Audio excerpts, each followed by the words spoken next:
In bryophytes, we cannot exactly say what is the root, what is the stem, what is the leaf, because they have root-like structures, leaf-like structures and stem-like structures. These bryophytes, wherever they grow, they die and decompose on the rocks.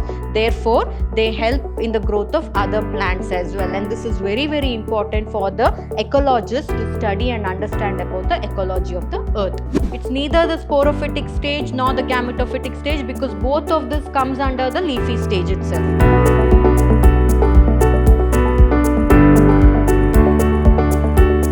Everyone, a warm welcome to this session on biology for class 11th CBSE.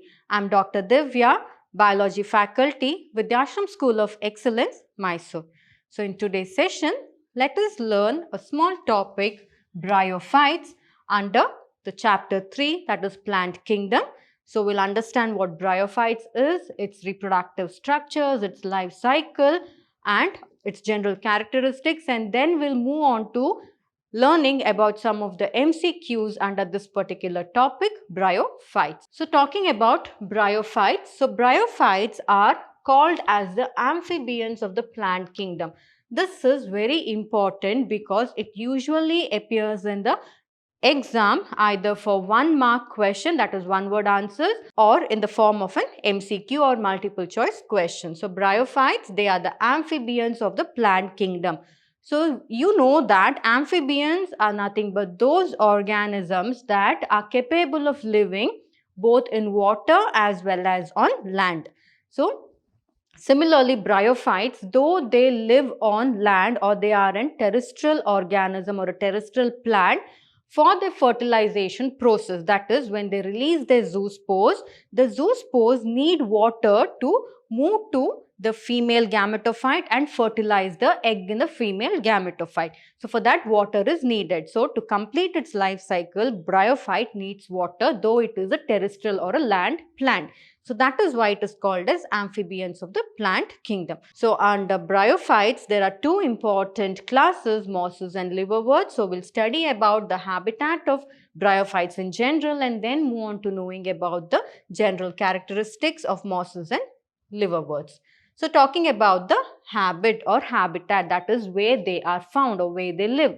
So usually they are found in moist shaded areas in the hills, wherever there is damp or wetness, wherever the temperature is humid and wherever there is enough amount of shade available, everywhere you can find bryophytes growing. And these are the plants that are capable of even growing on bare rocks or on soil. So wherever bryophytes grow, there they tend to form, they die and decay and they form humus, therefore promoting the growth of other plants as well. And talking about the plant body, their plant body is thallus-like. So thallus-like means we cannot differentiate the plant body of a bryophytes into root, leaves, stems, flowers and all that like we do in the case of a plant, right, or any angiosperm. In bryophytes, we cannot exactly say what is the root, what is the stem, what is the leaf, because they have root-like structures, leaf-like structures and stem-like structures, meaning they lack true roots, true leaves and true stems. So that is why they are called as thalloid or thallus-like.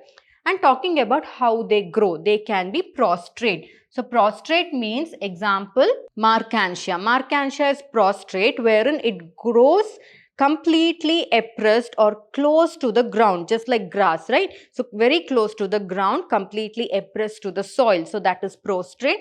Or erect, for example, like a moss, that is Funaria. So this is Funaria moss. So Funaria moss stands straight, it grows erect. So therefore they can be prostrate or they can be erect. And they are always attached to the substratum, be it a rock, be it soil, be it dead log or wood or tree. They are always attached to it by unicellular or multicellular rhizoids. So in bryophytes, instead of saying that the plants or the bryophytes are attached by roots, we have to say that the plants are attached by root-like structures called as rhizoids. So these are the rhizoids.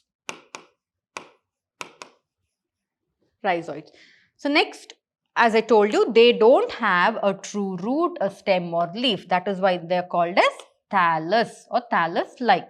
And They possess root-like, leaf-like or stem-like structures, as I've already told about it. Next, talking about the reproduction in bryophytes. So bryophytes also in their life cycle, they have two stages. One is the gametophytic stage and the other is the sporophytic stage. So here the gametophytic stage is the one that is the most predominant in the case of bryophytes. So we'll look into it. So the main plant body of bryophyte is haploid, wherein it has half a set of chromosome and it has gametophyte. Gametophyte, phyte means plant here. Phyte means plant. So gameto, that is gamete, either the male or the female gamete. So any plant that produces the male and the female gamete will be called, or any part of the plant body that produces the male and the female gamete will be called as the gametophyte. So here these gametophytes produces the gametes. So what are the two gametophytes? They have the male sex organ, which is called as the antheridium. Antheridium is the gametophyte. So this is the antheridium, and the female sex organ, the archegonium. So this antheridium, that is male sex organ, it produces anthrozoids. And the archegonium will produce egg. So male sex organ produces anthrozoids. These anthrozoids are biflagellate. So biflagellate means they have two flagella, and because they have flagella, they are capable of moving. But the egg that is there, it is static, it is non-motile. So anthrozoids are motile, the egg is non-motile. And talking about the gametophyte, that is female gametophyte, it is nothing but the female sex organ, which is the archegonium. So this archegonium looks like a flask and it produces one single egg. So what happens during reproduction is, next step is, now you know the reproductive organs, right? So one is the, or you know the gametophytes in bryophyte. It is the male gametophyte, which is antheridia, and the female gametophyte, which is archegonia. The antheridia releases the anthrozoids into the water, and the archegonia produces the egg, which remains inside the archegonia itself. Now the anthrozoids, which are released into the water, they will move towards the archegonia and they will fuse with the archegonia. So what happens here? The antheridia is there. The antheridia, which is the male sex organ, and the archegonia, which is the female sex organ. So this antheridia will produce the anthrozoids, which are motile because they have flagella, that is why. And this archegonia will produce the egg, which is static, means it doesn't move, it is non-motile. So now this anthrozoids will be released to the water. They are released to the water. In the water, they will flow and move towards the mouth of the archegonia, and once they reaches the egg, they will fuse with it. They will fuse. That is nothing but called as fertilization. So fertilization is nothing but the fusion of the male and female gamete is called as fertilization. So fertilization will occur. Once fertilization occurs, it will form a zygote. Now this antheridia will produce anthrozoids, which are haploid, and the egg is also haploid. So the zygote fusion will occur, which will form a diploid zygote. This zygote will not undergo meiosis directly like how we learnt earlier, but the zygote will actually form a sporophyte. Now the sporophyte, I told you, gametophyte means, phyte means plant, and gameto means gamete. That part of the plant body that produces gametes are called as gametophyte, and that part of the plant body that produce spores are called as the sporophyte. Now this sporophyte will produce the spores. So here the zygote, as I told you, zygote will not undergo meiosis directly, but what it will form? It will form a sporophyte. Now this sporophyte, which is always attached to the photosynthetic gametophyte, will undergo meiosis. Now this will undergo meiosis to form spores, to produce spores. So these spores which are haploid in nature. Why are they haploid? The diploid zygote formed a diploid sporophyte. Now this diploid sporophyte will undergo reduction division to form haploid spores. So these haploid spores will again germinate to produce the gametophytes, that is the antheridia and the archegonia. Like that the cycle continues. So this is how bryophytes life cycle occurs. So it has a gametophytic stage and the sporophytic stage. So this part where the antheridia, archegonia produced, all that is the gametophytic stage, and once the zygote forms a sporophyte, that spores forms a undergoes meiosis to produce spores, that is the sporophytic stage. So here gametophytic is the most predominant stage in the life cycle of bryophytes. Remember that because it is very, very important. So this is about reproduction. Now we'll know about the economic importance of bryophytes. So bryophytes, in that mosses, they provide food for herbaceous mammals, birds, animals, etc. And there is a particular moss which is called as sphagnum. So this sphagnum forms peat. So peat is such a substance which gets collected over years, and therefore they can be used as fuel, and because peat is capable of holding too much of moisture, it can be used as packaging material. That is, say for example, you need to transport flowers or fruits to another country. So if you pack it with some plastic or something, it will get spoiled, right? That is when you're shipping it from one country to other. So here what they do is they wrap the material with, or in the box where they put this flowers, fruits and all that, they just on the walls of the box they put this peat, so that it will hold moisture and it will prevent the spoiling of those fruits, or it will keep the fruits and the flowers fresh. So for packing it is used.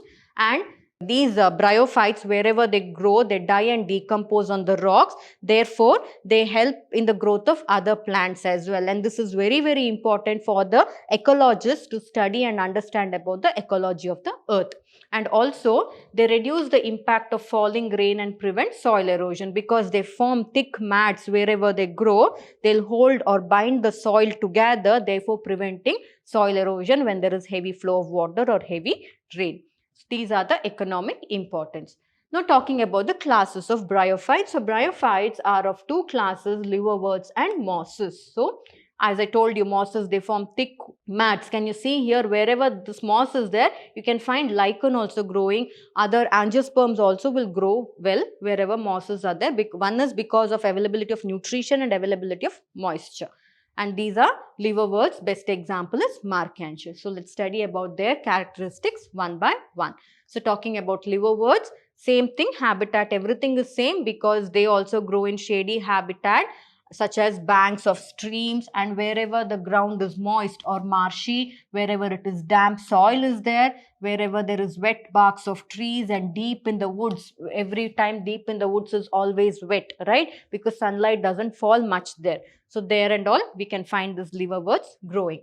And the plant body is thalloid, because for example Marchantia, here you cannot tell which is the leaf, which is the stem, which is the root and all that, right? So instead they have root-like structures called rhizoids, and they have this plant body is a thalloid. It is a thalloid. You cannot differentiate them correctly.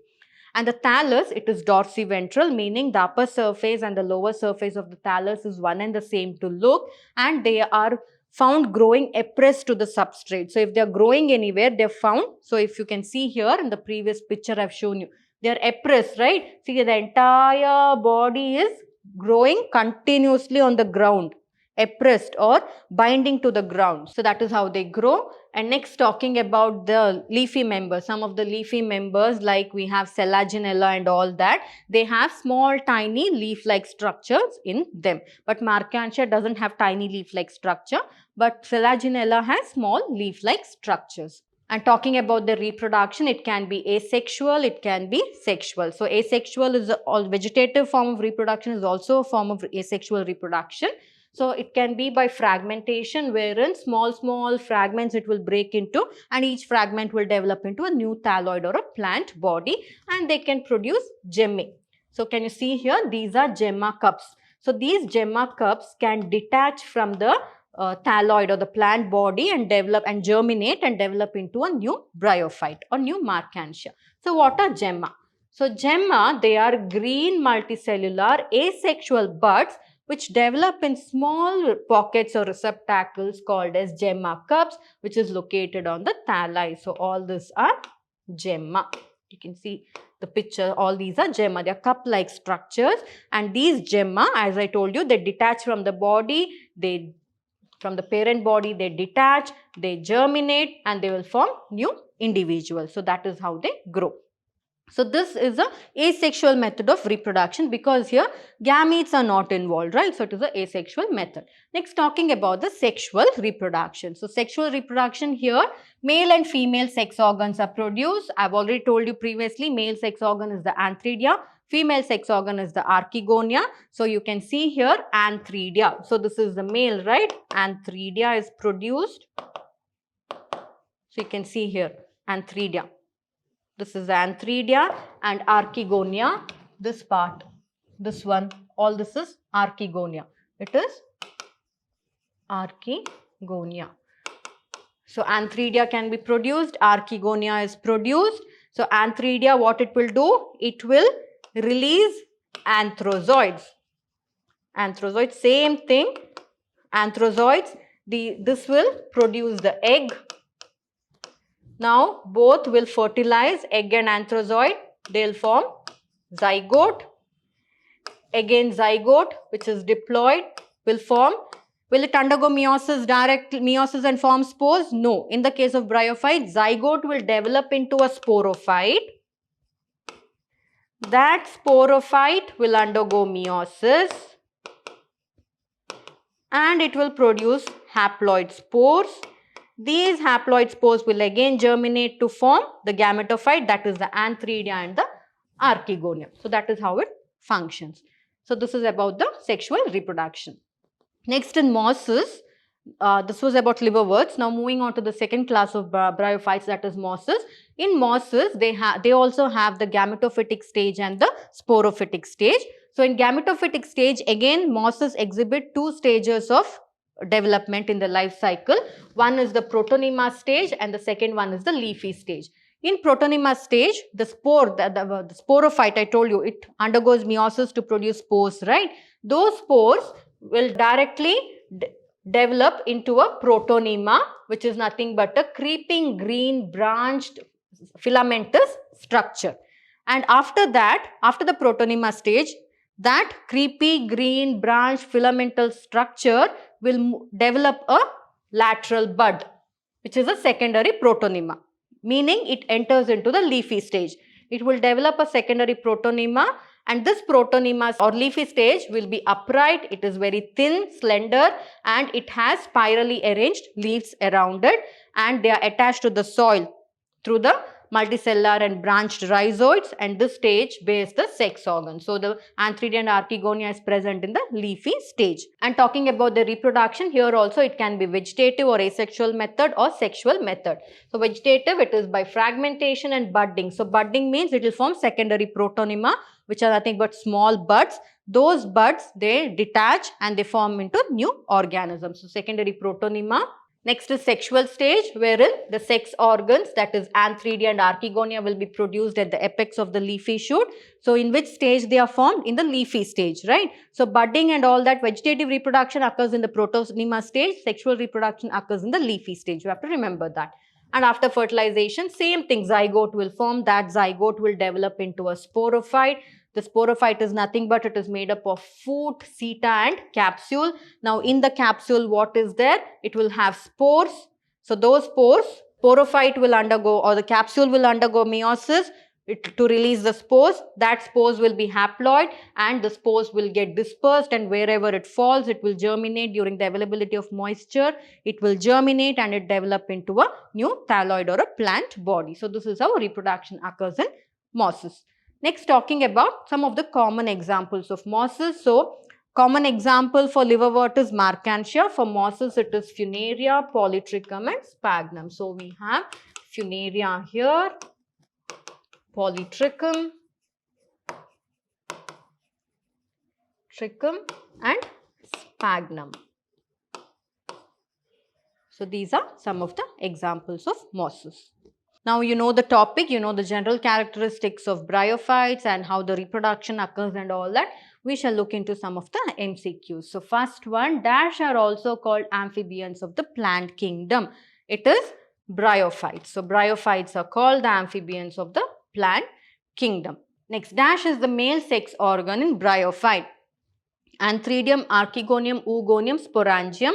In the case of bryophytes, we don't call it as Oogonium or Sporangium. We call it as Anthridium, which is the male reproductive structure, a male sex organ. So mosses belong to algae, pteridophytes, bryophytes or gymnosperms. So mosses belongs to bryophytes because under bryophytes there are two classes. One is liverwort and other one is mosses.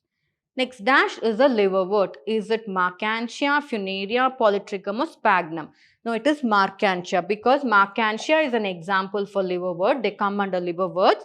Funaria, Polytrichum and Sphagnum, they come under mosses. They are mosses. So the question can be framed like this. Dash is an example for mosses. So like that also question can be framed. So gemma present in which? That is in dash. Is it liverworts? It is Marchantia example. If you remember the examples and the diagram, you'll know. Is it mosses, pteridophytes, gymnosperms? No, it is liverworts because liverworts, I showed you an example of Marchantia where very beautiful gemma cups were produced in that, right? So the answer is liverworts here.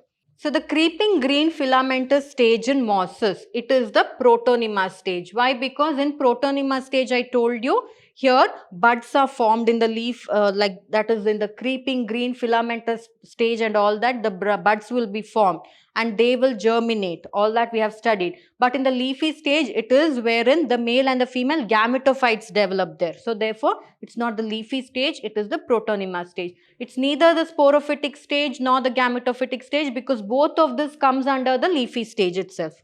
So it's the protonema stage. Next, in mosses, meiosis occurs or reduction division occurs during, is it during spore formation, gamete formation, antheridia formation or archegonia formation? No, it is during the spore formation wherein the sporophyte, because we learned that the zygote develops into the sporophyte which is diploid.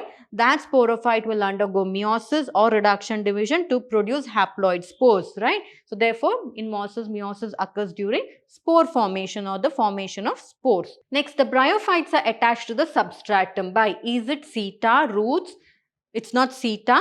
No, it's not roots. Why? Because I told you they don't have true roots. Instead, they have root-like structures called as rhizoids. So therefore, the answer is rhizoids here. Is it stipe or it's not? All these are not the right answer. It's the rhizoids is the right answer.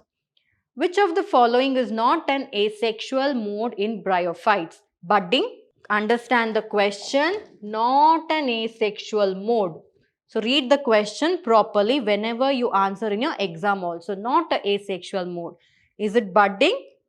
Is it fragmentation? Is it gemme? Is it sporophyte formation? It is not an asexual mode means budding is an asexual method of reproduction. Fragmentation is an asexual method of reproduction. Gemma is an asexual method of reproduction.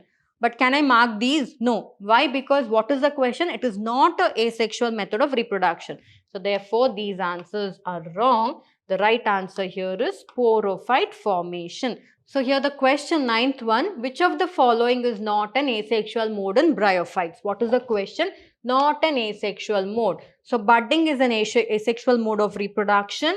Fragmentation is an asexual mode of reproduction. Gemme cup is also, formation of gemme is also an asexual mode of reproduction. Why? Because budding, the bud will develop in the protonema stage. They separate and develop into a new body. Fragmentation, the thalloid breaks into fragments and they'll develop into new organism. Gemme, the gemme cup separates, detaches itself from the thalloid or the plant body and it will germinate and develop into a new plant body or a gametophyte. So here, but sporophyte formation occurs during the sexual method of reproduction in bryophytes. So therefore, this is the answer. So here, understand and read the question very, very carefully even in your exam. The question was, it is not an asexual mode. So therefore, sporophyte formation is not an asexual mode. If the question was, which is the asexual mode in bryophytes, then here I would have written all of the above, then you should have marked all of the above because all of these are asexual modes of reproduction. So that is why. Next, gemma are formed in dash. Is it mosses, liverworts, eulothrix, tears? It's not eulothrix because eulothrix is a type of algae. It comes under algae. Tear is under pteridophytes. Liverworts comes under bryophytes. Mosses also come under bryophytes, but in mosses, gemma cups are not produced. But in liverworts, that is example Marchantia, gemma cups are produced. So the right answer is liverworts here. So dash has the dominant phase in the life cycle of bryophytes. Is it sporophyte, gametophyte, protonyma or prothallus? Protonyma is one of the dominant stage in the gametophytic stage of bryophytes. But so therefore here the right answer that we have to choose is it is the gametophytic stage, because gametophytic stage is elaborate here. Sporophytic stage is very small, wherein the zygote will develop into sporophyte. Sporophyte undergoes meiosis, it produces spores. Again it will enter into the gametophytic stage. It is very small. So therefore here gametophytic is the lengthy one. The right answer is gametophytic stage. So this was about the session wherein we learnt about the general characteristics of bryophytes and also about its classes and the reproduction under bryophytes. And also we looked into some of the MCQs that can be framed under this particular topic, which can be of use to the in the exams. So I hope you understood the session well. So we shall meet again in the coming session with a new topic and discuss few MCQs under that. So meet you in the next session. Thank you.